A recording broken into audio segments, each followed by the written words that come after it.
Charter, Verizon, they're both new to the addressable ecosystem now, and that's boosting the overall penetration from 42, 43 million up north of 60 million. So that's exciting. There's more and more clients involved than ever before in the space. I mean, we continue to have a repeat base of clients on addressable campaigns at up over 90%. So that's exciting.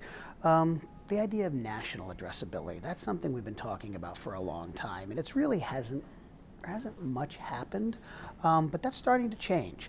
I would say that there's probably 5 or 6 top cable and broadcast networks that are engaged in serious conversations with MVPDs to honestly bring a national solution to addressability, meaning the device mechanism would remain the MVPD, but the inventory would include a national avail as opposed to just a local avail, and that's something that advertisers have been asking for some time.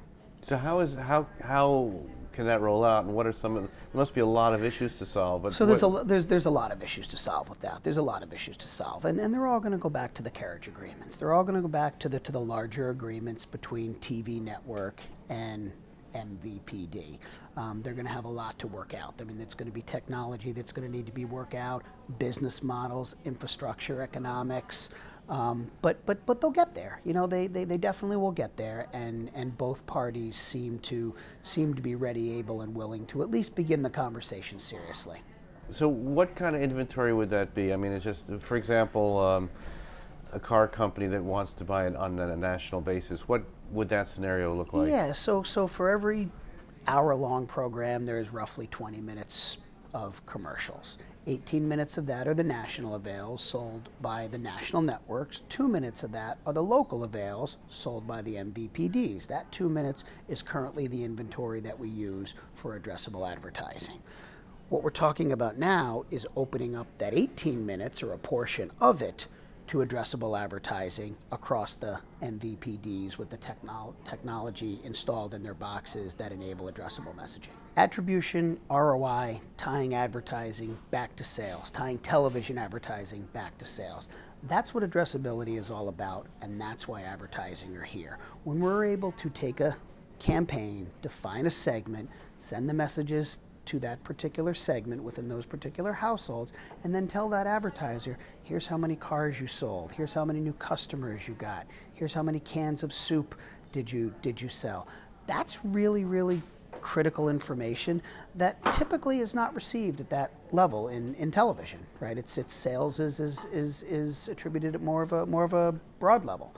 So advertisers use addressability as a means to heavy up on their core audience without the burden of the waste. They continue to come back because they're seeing that it's generating sales and they're seeing a positive return on investment. And that's exciting for me because that's my business. Let's take a luxury car. We take data, we match it against subscriber files, and determine households whose lease is up for a luxury car in the next 3 months. Then we use the technology in the boxes to send the commercials for a particular luxury car that's not one of those to those homes. Then at the end of the campaign, we do a match back to those subscriber files, and we determine these households saw the ad and these households actually released or bought a car. So it's a direct correlation. The same thing with soup. These households were have purchased soup in the past 6 months. These households have purchased a competitor's brand of soup in the past 6 months. Now, post-campaign, they've purchased our brand of soup.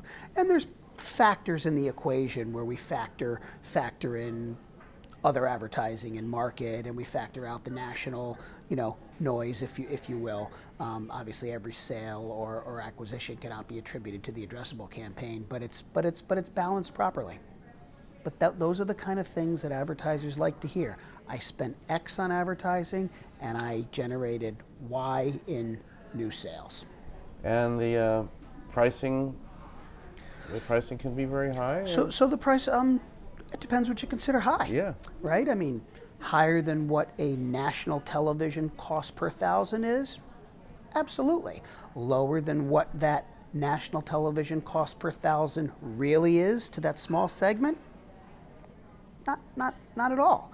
But it's also important. You raise a good point. Addressability is not right for every advertiser. Probably about a third of the plans that we write, our recommendation back to the advertiser is, it doesn't make sense economically. You're better off buying nationally and absorbing the waste and taking advantage of the much lower cost per thousand. So generally, when you're talking about an advertiser with a smaller segment, a more expensive product or service, they generate the most value out of addressability. We're just over 60 million households now. That's more than half of the United States. Yeah, And if you look forward to 2018, that number's probably going to get closer to 75. And if you unlock some of that national inventory? And if you lock some of the national inventory, that doesn't actually increase the reach, but it helps us maintain frequency. Because with only 2 minutes per hour and with all the new advertisers coming on, the demand will eventually outweigh the supply. So we'll have 75 million households, but without the inclusion of national inventory and the influx of all these incremental advertisers, we're going to need supply. And that supply can only come from one place, and that's the national avail.